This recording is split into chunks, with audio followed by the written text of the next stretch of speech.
Turn up your volume. Because you're about to listen to The Sick Podcast. Rays Rewind with El Bushman and Drew. Jansen. That is into center field. Here comes Kiermaier. Phillips has tied the game. Arose Arena coming around. Throw home. Now he stumbles. But the ball gets away. Tampa Bay wins it. Brett Phillips, Game 4 hero. The sickest Tampa Bay Rays podcast. It's gonna be sick. Hey, welcome back in, everybody. It is the Rays Rewind podcast, the sickest Tampa Bay Rays podcast on the Sick Podcast Network. Go to our YouTube page at the Sick Podcast Rays Rewind. Hit the subscribe and notification bell for new episodes when they drop. And go to our Instagram page at Rays Rewind Podcast. I am Evan, the Great El Bushman. Joining me as usual is Drew. And since he did a good job last time, we brought him back. Please welcome back to the show, Sean Smyth. And I got your last name right this time, right? Look at that. Come on. We're starting out hot. Let's go. All right, let's get right to it, boys. State of the Rays. The Rays just completed a fantastic 7-3 homestand by finishing off the sweep on Sunday against the Arizona Diamondbacks.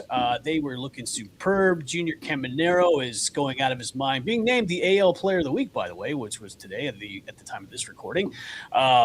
Rays look good. I think Drew and we discussed this. If they don't go at least 8-2 or 7-3 for the homestand, it's kind of like panic button mode. But like they looked fantastic after the first two games of the Kansas City Royals series, and then on the 5-game winning streak, headed into the off day, which is today, which will be when you guys are watching this episode. It'll be today. Off day is on Monday because they'll be driving to Kansas City. And then they got these set against the Kansas City Royals leading up to the series coming up against the New York Yankees and Seattle Mariners, which we'll talk about in a little bit. But I want to get you guys' thoughts on the state of the Rays. What would you guys like during these past few games and past week of the Rays? Drew, I'll let you go first. Yeah, the homestand was perfect. I would say there was one game there that with the Nationals, you maybe would like to have seen them won on that Saturday game. But going into this stretch, we were like, okay, 6-4, 7-3, absolute like need to have it. Given how well they played at home and coming off that awful West Coast trip, so they did exactly what they needed to do and finishing strong, which is always great because now we go right into the next week of games feeling really good about the team. From what was that Wednesday, the start of the final two games against the Royals, just really complete. Baseball pitching was great. Obviously they had the huge blowout win on Thursday, which we haven't seen much of from them this year. Usually it's actually been them on the receiving end of a blowout a few different times. And then Junior, it's kind of funny.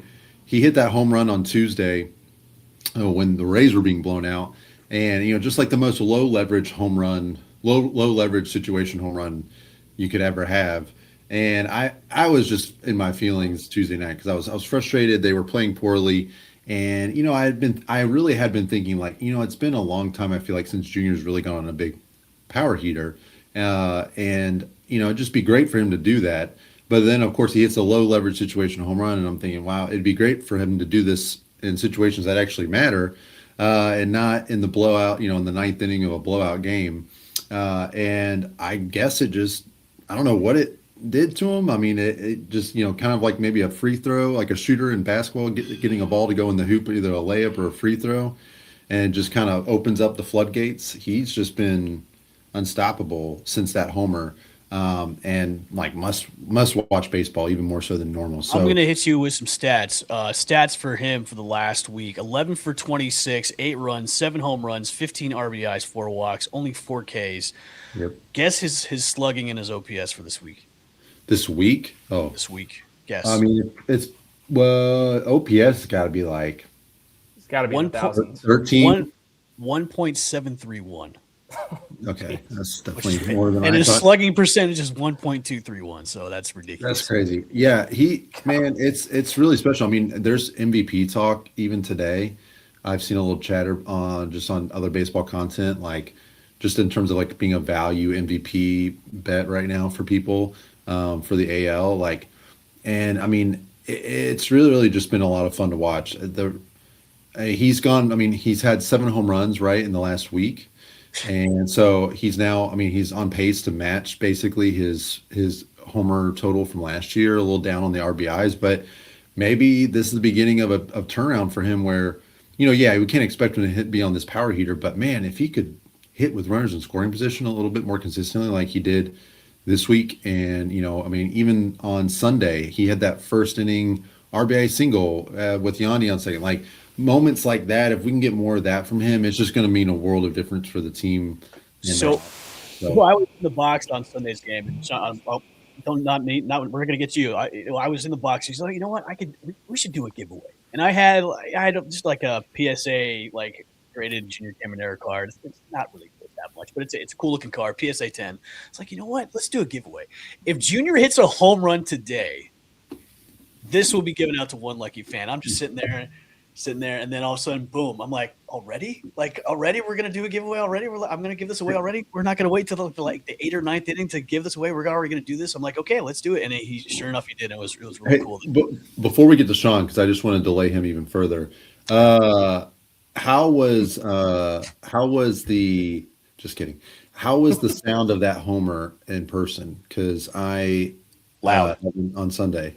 Loud. Because I mean they said it's the farthest of his career. I don't know. 463 feet.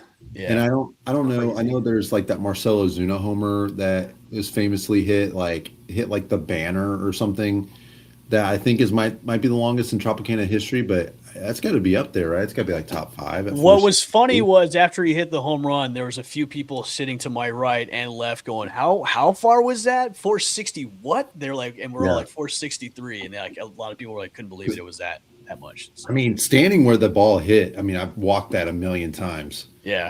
And because we were in the outfield all the time, and I mean, going to the good concessions there in center field, like that is a long way from home plate. So I was jealous. I didn't get to see that one in person, but man, nice. It's been awesome. I mean, it's been so cool to watch him just kind of reach his potential here in the last week, even more so than I think anyone would have expected in this short of a span. And he's generating some really cool headlines that, as Rays fans, we haven't really ever seen. Yeah, national headlines too.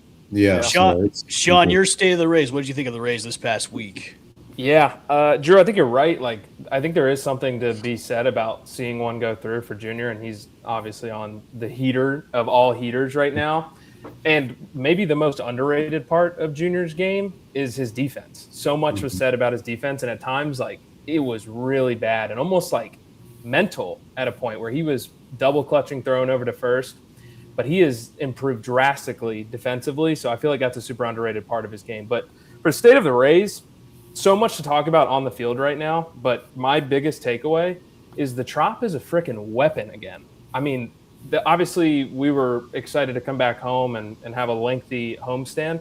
The Rays are 31-12 at home at Tropicana Field this year, which is ridiculous. And you're even seeing it from the other teams when they're coming in, not being able to track fly balls, out of sorts in bits. And I mean, it's just, you absolutely love to see it, seeing the Trop being weaponized, especially it being a full circle moment when you have Pep on last week talking about how he's sweating every day game, having to pitch at Steinbrenner, having to, face the hardships of playing at a Yankee stadium, but really it's your stadium for a year. You're driving an hour to work to go pitch, all the things. And we come back full circle moment to the Trop, and the boys are just absolutely dominating. So you just love to see it. The Trop is absolutely a weapon again. I'll show you how much of a frustration it is, especially. I'm glad that you said that, Sean, about being at a weapon again. This was tweeted out by Steve Gilbert. He's a writer for MLB. He tweeted this out during the game, and I'll show it to you guys right now. This was yesterday. He tweeted this out. The frustration that opposing players have. This is the visitor's door, by the way. Do you see how many probably bats have been swung or feet have been kicking that or punching? That's the frustration visitor. Evan, your tweet being at Tropicana Field. Your tweet was the best. Just go ahead and throw that bill. Just over build there the Yankees on that one. Yeah. Just put it on their card and we'll be fine. Yeah. Honestly, that's probably a lot of a Brett Gardner. A lot of those bats right to the door. Shout out Brett Gardner. I do love Brett Gardner. Yeah. Just quick note. Best Rays home record was in 2023, which shouldn't surprise us. But they went 53 and 28. So that's 25 games over. And they're what you said, 31 and 12 right now. So they're 19 games over. So, I mean, they don't even have to play at this pace. So how many is that? 51 games. So they've got, with 31 and what was it? 31 and 12. 31-12, yeah. So 53 games. Excuse me. No, 43 games. Jeez. And they could probably catch that and maybe eclipse that this year. Yeah, they've got. Yeah, I mean, they got a real shot. Games left. And they don't even have to play at that same pace to beat that record of that home record in 2023. So it really is like we talked about it before the season. Like it's the team's built for the Trop, pitching and defense, and it really has come to fruition in like even more of a way than we anticipated. I mean, I don't think anyone would have thought they would have been this good at home. And what was the best I saw, and I forget what the numbers were. I think it's like he had like 14 homers, and I can't remember if this was before his homer on Sunday, but Junior's numbers at home this year were particularly funny to me and ironic because all I heard in the offseason, if you consumed any like fantasy baseball content or anything about Junior, it was like, oh, his home road splits last year. He's not playing Steinbrenner. It's going to be tough to Pitchers Park. Well, there's some data out there. Tropicana Field is one of the best, if not the best, for right-handed hitters power-wise. Mm-hmm. And then his numbers this year at home, he's hitting over 300. He's got 14 homers. So he's done the majority of his damage at home this year. So it turns out it doesn't matter whether he's playing at Steinbrenner or not. If you're hitting the ball 463 feet, you're going to hit home runs on the So what I've liked about this the most, especially this past week, is we've kind of seen the more maturity out of him at the plate too, because he's not whiffing as much. He's picking his pitches. Like that's the sign of maturity in my opinion when it comes to him as being a superstar hitter. I mean, like, look, I'm sure this is going to be a nice little run for him. He's probably maybe going to have a little cool down, but then start to heat up again. But like to me, when you're seeing him at the plate in the 3-hole, which everybody was like, we need to get him in the 3-hole. We need to get him in the 3-hole. That's where you want to see your superstar, like heavy hitter like him. And I was glad to see that. And he's capitalized on it as well. And going back to the Steinbrenner thing too, everybody's, oh, well, he's not going to hit this again because he's not at Steinbrenner. It's a minor league park. Well, he's blowing everybody away again by doing it at Tropicana Field back at a major league ballpark. So let's transition into the big three. Aranda, Diaz, and Caminero were getting a lot of national talk this past week. Are they the best big three right now in baseball? Yes or no? Sean, I'll let you come in. It's got to be a full on yes. They are absolutely killing it. Jake with TB Rays Central, who does a great job on Twitter, posted their OPS rankings. Yandy Diaz, and I think this actually was before Sunday, so might even be better. But Yandy Diaz, 7th with OPSing 932. Junior Caminero, 9th, OPSing 910. And Jonathan Aranda, tied for 24th, OPSing 861. When I was on the show a couple weeks ago, we were talking about the lineup, talking about the hitters, kind of in the middle of that rut, and saying that these three have to stand on top of their heads, and that's been the story all year. Standing on top of your heads is one thing, and then having your three guys be three of the top 5 hitters in the American League is a completely other thing. I mean, these three are on a completely different planet, and it really makes you think at the deadline if we can plug in just some league average to maybe slightly above league average hitters to complement those top 3. Mm-hmm. What this lineup could really look like, but they're absolutely unbelievable. We don't need Jordan. They've got to be the best 3. There's no all the Jordan talk you got. Plus, Houston is starting to win games now, so Houston's probably not going to. That ended quick. Yeah, that ended real quick. Yeah, I would tell you, I think they're obviously producing the best, and they're my favorite big 3. If you ask me if there's another big 3 or anything, if there's another big 3 that I would choose, like if I had to. I probably would go with the, like a Dodgers big 3 if I, but you can't argue the production. Like it's incredible. I mean, Aranda is like probably the most underrated hitter in baseball. He's right up there in the RBI. That's the best thing is too. Like he's just been driving in runs all season.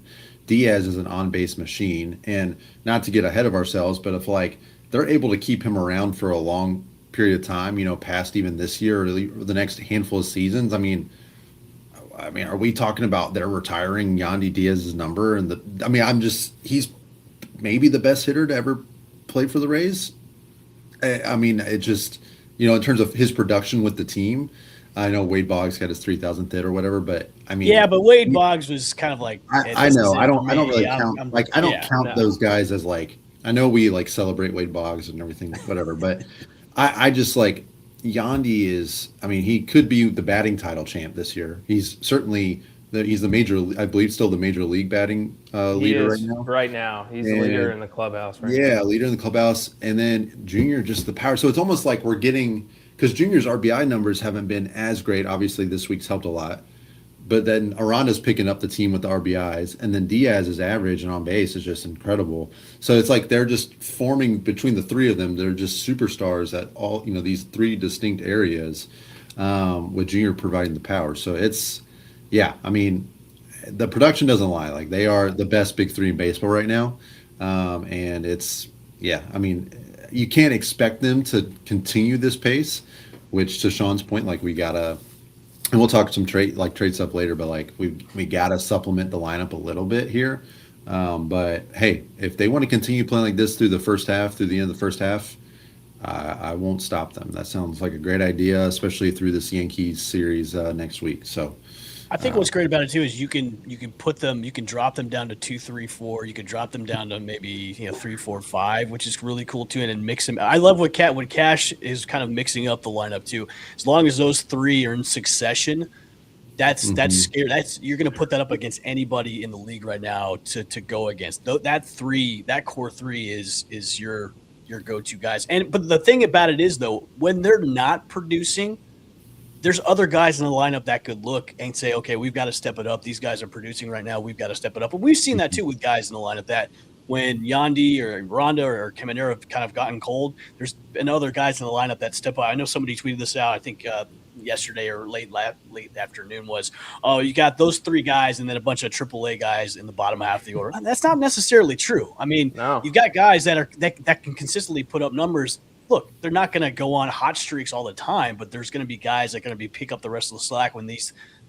core three, can go cold at some points in the season. But the good about it is, as if they play like this, as we're getting closer and closer to the deadline, going back to what you said, Sean, we could bring in those guys to fill in those gaps, which rumors are already starting to happen anyways. But of course, we'll get that back. We'll get that in the back half of the show right now. But let's get into All-Star voting. It's a joke. Let's get rid of it. Boy. It needs to go away. The whole country of Canada needs to stop voting their players in because, well, it's a joke when Junior Caminero is not your number one guy for third base. Jonathan Aranda and Yandy Diaz didn't even, I think, touch the top three when it came to their respective positions. So for you two guys, is the All-Star game voting a joke? Absolutely, Drew. If you don't mind, I would love to go first on this one because it pisses me off so much. And you're right, Evan. It's the damn Canadians, and no disrespect to any Canadian that's listening. No, we love our Canadian. I love our Canadian listeners. Our Canadian I've never met a mean Canadian, but damn it, are they delusional? I mean, my God. And I hate talking crap about All-Star game voting and fan voting without bringing a solution because I don't know what's best. To me, I think the players and coaches should vote, but I'm sure there's 1,000 holes that goes with that. I think it's very obvious fan voting needs to go away. And no matter what voting you do, there's always going to be someone who's snubbed. It's like the college football playoff. If it's 4 teams, guess what? The 5th team has a case. If it's 20 teams, the 21st team's like, why aren't we in? So I don't know what the right way is, but it's certainly not fan voting. I know when you go on Twitter or X and you see the baseball stat head comparison things, those can get super exhausting, and I kind of hate those. But if you look at Jonathan Aranda and Vladdy together, the only statistical category that Vladdy Jr. hasn't beat in is stolen bases with 6, and Jonathan Aranda has 0. And then you might say, oh, but defense. Both of them aren't great defenders, so it makes no sense. Then you move on to a more egregious snub with George Springer and Yandy.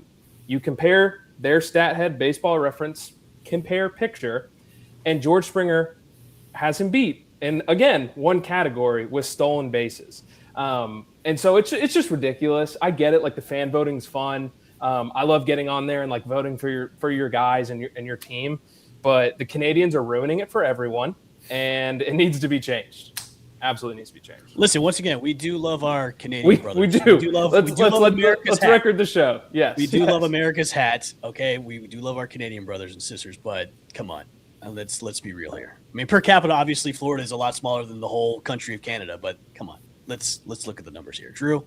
Yeah. So all-star voting is a joke. You're only supposed to vote once a day in the finalists portion, but I managed to vote 3 times today for Junior, using 3 different legitimate email addresses. But part of me almost wants to see, not at Junior's expense, of course, but part of me almost wants to see like Alejandro Kirk win the vote and Andres Jimenez, or I guess, Jimenez winning the vote over Bobby Witt, like just the most egregious, like Dalton Varsho or Jesus Sanchez winning the vote, just so that it forces Major League Baseball to say like, okay, we got this new CBA thing that we got to figure out. Like, we're just going to add all-star voting to whatever we're changing for the next 5 or 6 years, because like it's just going to force them to have to look that in the eye essentially and figure out a better solution. I thought about that a lot actually, because it is, I mean, there's no comparison with like Okamoto. Like, he's had a great year for someone coming over from Japan in his first season, but like the numbers, especially after this week, are just not even close. The only thing he had on him was homers for a little bit, and obviously Junior's way overtaken him there. And I actually expect Junior to win the vote. I'd be shocked if he didn't. I think Junior's hitting that heater right at the perfect time, where he's generating a lot of highlights, a lot of headlines, and he's just kind of a cool player that like he made a name for himself in the WBC this year. Like, so I think in the finalist section, when you don't have all of these other players taking votes, that he's probably going to come out on top. But it's clear the all-star voting is rigged, or not rigged, but it's broken. And it's always going to sway this way. I mean, I remember a few years ago, the Braves, they had like 6 people starting. I mean, I think just last year, Javier Baez was starting. The Yankees at one year had like a bunch of starters. It was, Javier Baez. Kansas City used to be doing the same thing. So we've seen this story before. But Drew, I love your thought of that. If we're going to do this, we might as well just rip the Band-Aid off. Let's just get all the Blue Jays in the lineup and make MLB make a move. So I actually agree. Well, because like, the TV, I'm sure the TV network, Fox or whatever, they're going to hate that. Like, they don't want, they don't want the game to be all these players. And diehards are going to tune in no matter. But like, I'll be honest, I don't really watch the All-Star game that much. But when the Rays are in there and there's like really exciting players, like you bet last year I watched with Junior, a few years ago, like when Shane was starting, I watched for sure. Like, so I'm going to tune in to see my guys play for sure. So it's just, you got to know, everybody would hate that. So it's almost like, if that's what we got to do to get a change done. And I think it's basketball that does it, where is it the like the players and the coaches or whomever, they vote for the All-Stars, and then it's the fans that vote for the starters out of the smaller group. I'm trying to think how they do it for the NBA, because I thought they did like a draft now where they pick their own players pick their own team now, and then that's the way they do it. They did. I don't know. So maybe, but I was just thinking about like that. Maybe it's something they could look at, where it's okay. It's to get to that, like to get where we are now, right? Like this quote unquote finalist. You have players and coaches, or whomever. I don't know who the audience would be. That would be the least amount of hold. You can keep it as voting, because the NFL does it where the NFL does players, coaches, and fans do the votes. So if you want to keep the vote, is that for the Pro Bowl? That's for the Pro Bowl. So that's their All-Star game. So if you want to keep it with the voting, you can include players and coaches to vote. You can do that. I mean, but I think players and coaches should have a say. I think the most frustrating part is like we're talking about the NBA All-Star game or the Pro Bowl. Major League Baseball as a whole, they're the worst. They're the worst things to watch. Every All-Star game is terrible except for like MLB has like the last like, okay, this really means something. I know it doesn't mean as much as it did when they were playing for home field advantage, but like that's what's frustrating is like this is like the last really good one. And obviously we're biased, we're baseball guys. See, for me, I think they should just get rid of the All-Star game altogether and then just replace it with the World Baseball Classic. That's your All-Star game. I like that. And I'm not a hockey guy, but is that not what hockey did? Didn't they do like the NHL does the Four Nations. That's their kind of like all-star game now. But for obviously you can have the World Baseball Classic before the season instead of like in the middle. But if you wanted to replace the all-star game for Major League Baseball, just keep the home run derby and maybe do a couple other skills challenges, and that would be your all-star weekend instead of having the game right there. Evan, I'll tell you what, you got my vote as commissioner. Manfred better be watching his seat. You've got my vote. Thank you. All right, we'll move on to something or nothing, our favorite category here, our favorite subject topic for the show. All right, first subject is the Yankees and Mariners series next week will help determine how the Rays will do after the break. Something or nothing? I'll say something only because last year we saw the inverse of that where the play going into the break was so bad. They, I don't remember how many they lost, but I know they lost. I think they lost all 4 in Boston to end the first half. I think it was a 4-game losing streak going into the break. And they had lost at least 2 to the Twins and at least a couple. Like they didn't win many games on that road trip between Minnesota, Detroit, and Boston, including that walk-off with Rafaela last year with Pete Fairbanks. Is just nightmare stuff. But PTSD. So and then they didn't really come out playing well in the second half. I think Junior, if I remember, had a 2-home-run game the first game back, but like they didn't really do a whole lot. I mean, they didn't really find their groove at all, and obviously they eventually fell out of the race. So yeah, like I mean. Baseball is your only momentum is as good as how good your pitcher is, right? Like, so to some degree, like they could stink it up and then come back out firing if the team's playing well. But I just think, going into that Yankees-Mariners series, more so the Yankee series, I don't know where they're going to be in the standings coming into that series, but biggest series of the season without a doubt. So you got to think playing well, especially in that one and those 4 games is going to have a lasting impact, at least early on, and could be the decider. If Neander's on the fence about being aggressive, it could be what puts them over the top in terms of being aggressive on the trade market. So definitely something in my book.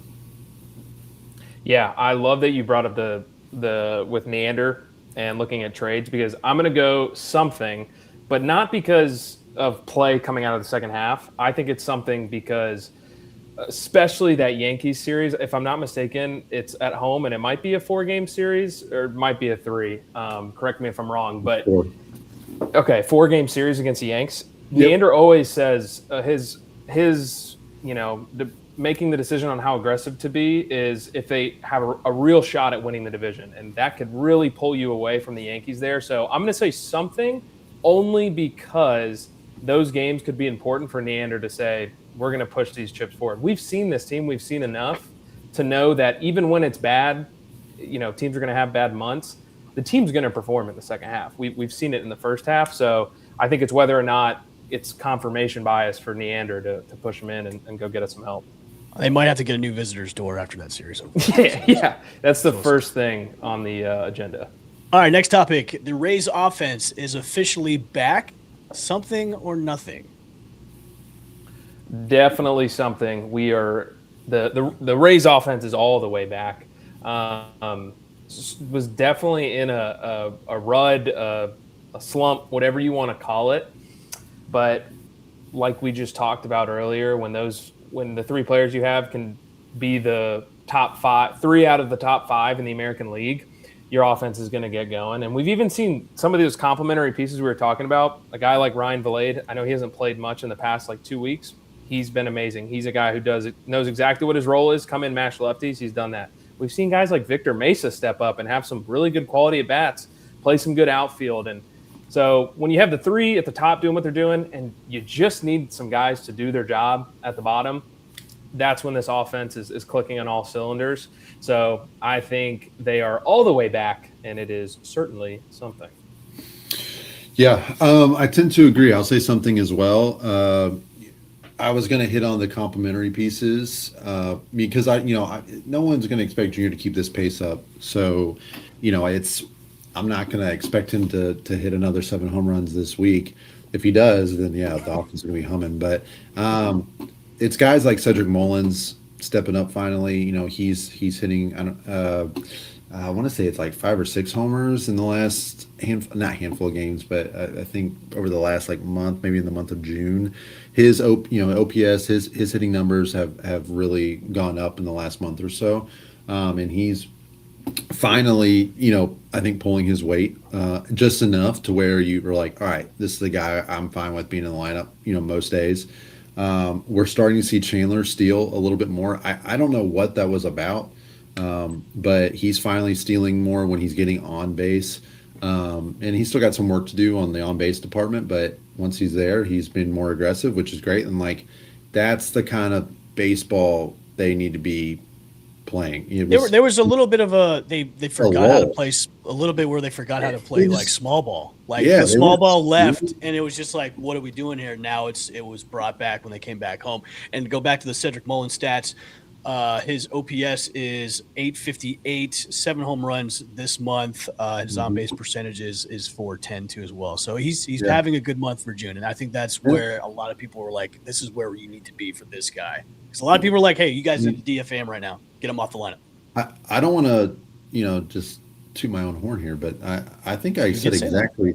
I said exactly. I was one of the long-standing Cedric Mullins you got to give him time. You got to give him to the deadline. And if he's going to keep this up, I'm not saying they shouldn't go get maybe a right-handed outfielder that, you give, to spell Cedric so you're not hitting him against lefties as quite as often. But, if he's going to do this, or even just most of what this production has been in June, not all of it, if you can replicate that going forward in July and August and September, then, it's exactly what you were hoping for. And and Valade too. He's my boy. Valade's been unbelievable. He's awesome. So he'll get the start tomorrow. I think they got a lefty going. So it's so funny seeing. Oh, sorry. It's funny seeing the discourse on just certain players, specifically Cedric Mullins. All of a sudden, so many people who I've seen their tweets.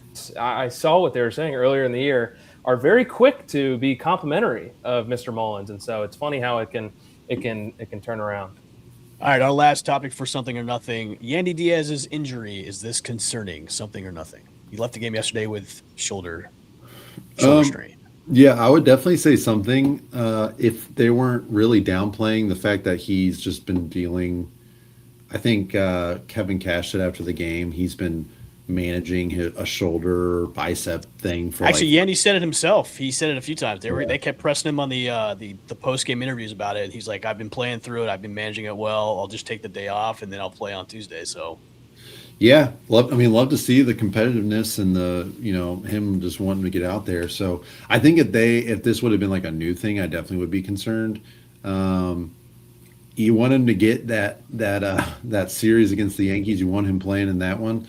He crushes the Yankees, and it's such an important series. So if you can just manage that, and then if you're able, if you got to, and just say, hey, let's get through that, and then shut them down for 10 days, and you're only missing 3 to 4 games maybe because of the All-Star break, might not be a bad idea. Just to give them a little bit of extra downtime. They're kind of doing that with Shane. It seems like, right? They're going to pitch him Wednesday and then pitch him against the Yankees, and then that's going to be it for the first half. So. I think you could see him get an IL. I wouldn't be surprised, depending on where they're at in the standings, if they try to be strategic on how to get some of these guys rest. But yeah, I think just because them saying that he had been managing it. It was kind of funny during the post game. They were asking him so much about it it almost like he was getting pissed off. Like, please stop asking me about this. Like, it just didn't look good. No. And so, but they were like, oh yeah, it's day to day. And then they're like day to day. You're like, oh, well, they're going to do like some testing and it's going to come back. And you just think, if he's been managing it all season, then I mean, he's been playing hurt all season, but it doesn't show. He always does these like, you know, man, he's swing and then he kind of just like does just these pump him with some cortisol. He'll be all right. Just I'm like, is he okay? I gotta, you know, because it's just, with baseball players, if they just have like the slightest little twinge after a swing, you're just like you hold your breath. Like, are they hurt? Are they okay? And with Yanni, for whatever reason, he's just always like, you know, stretching and, you know, doing this and, you know, I don't know. It's just he's got me nervous all the time. All right, Sean, something or nothing. Is injury concerning? Yes or no? Something or nothing? I'm going to go nothing, only because of the timing. Just like Drew said, I think going into the All-Star break, they're going to be smart on how they manage him going into it. And Drew, you're right. Nobody scares me more than Yandy when like doing literally anything. Like when he's running around the bases, I'm more scared than even Junior. And Junior runs like sideways somehow when he tries to get down the line. But yeah, I'm going to say nothing just because I think there's no good time for an injury. But if there was a time, I think they'll be smart on how they let him come in. They let him come back into the lineup. But yeah, Yandy scares the crap out of me anytime he does anything because I'm scared he's going to get hurt. All right, we'll close out the show. We did get a mailbox question on X yesterday or this morning, actually. This is from Luke Williamson. So what order of importance is the need at the trade deadline? Starting pitching, bullpen, or hitter? Of your highest importance, what specific player would you want ceiling, dream scenario, and floor-wise practical to acquire by August 1st? Okay. Thanks for Luke tweeting that out for our question today for our mailbag. Yeah. So maybe we should split this up, right? So I like it. Let's take the order one first. So Sean, you go ahead. For order, also shout out Luke. Great dude. Does some good stuff on Twitter. For order, I'm going to say hitter from most important to least important. Hitter, starting pitching, bullpen. The past couple days, just thinking about the construction of this team, the Rays just spawn relievers. We've seen guys like Cam Boozer come up and be a dog. I know Michael Grove just got sent down, but like he looked awesome. So going out and getting a bullpen guy, I don't see it. I think hitter is most important, then starting pitching, and then bullpen kind of throw it out to the wayside. Yeah, I'll choose to be a little different. Just, you know, a little first take action here, a little debate. I would so edgy. What are you talking about? This is not first take. we don't get paid like first take, unfortunately. But I would go with pitching, hitter, bullpen, only because with starting pitching, hitter, bullpen. I think bullpen, they do bring guys out anywhere, you know, and I wouldn't be surprised if they still go out and get some sort of bullpen arm. I don't think they got to go get a lockdown closer by any means. Obviously they have Brian Baker, but they don't need to go out and get like the biggest bullpen name on the market. I think they might get, you know, a guy like Nick Anderson or somebody that's a little bit more lower level name that they've done in the past, like a Bob Stevenson. And Garrett Whitlock for the Red Sox. Yeah, I like Garrett Whitlock. But Chapman. But you also think like, okay, well, I know it feels like a long shot with Uceda, but in a world where he comes back in the second half at some point, Manny Rodriguez should be back. Should be back soon. Like, okay, in that kind of world where they're both back and healthy and finally contributing, now you start feeling like, all right, I would be okay with adding them plus Baker plus Clevenger, you know, plus Boozer, maybe Seymour if like he gets moved back to the bullpen at some point. I don't know. Like it starts being more palatable to me. Starting pitching, I think, is the most important, only because we know they're limiting Shane. I think they've said like 150 innings. He's already over half of that. So you know they're going to throttle him back, and they're going to want him for the playoffs, of course, but like they're going to throttle him back. You also worry about just fatigue towards the end of the season. Drew Rasmussen has been awesome. He should be the pitcher of the month. I don't know if they do the kind of thing in baseball, but he should absolutely be pitcher of the month. Like he's been one of the best pitchers in baseball. I also worry a little bit about him getting some fatigue because I know he pitched all last year, but they managed it very carefully. They've let him go a little bit more this year. Nick Martinez been awesome. You would think he's a veteran. He's done it, but you almost kind of are expecting like at some point, like it's just going to start fading back a little bit, like he's going to regress some. So I think they need to go after some starting pitching to really bolster the rotation, because I think, Griffin Jack's done great. Steven Matz is not coming back to the rotation anytime soon, if at all. And I don't know if we can rely on Ian Seymour the whole year. I certainly would feel much better with an established starter there instead. And then hitter, yeah, I mean, it's got to be addressed there. We can't be running Mullins or Palacios out in the 4 spot in a playoff series. It's just not or a Gavin Lux, if he ever comes back, like it's just not going to be enough because in the playoffs, like it or not, home runs win games in the playoffs. So you got to go get some more power and some more offensive thump. Yeah, I see. If it was me about a month ago, I would have said like hitter would be the main importance. But now, since we're kind of getting towards the break and you can kind of see the fatigue with Raz and McClanahan, I'm going to say starting pitching is that number one need. McClanahan especially. Yeah. Yeah.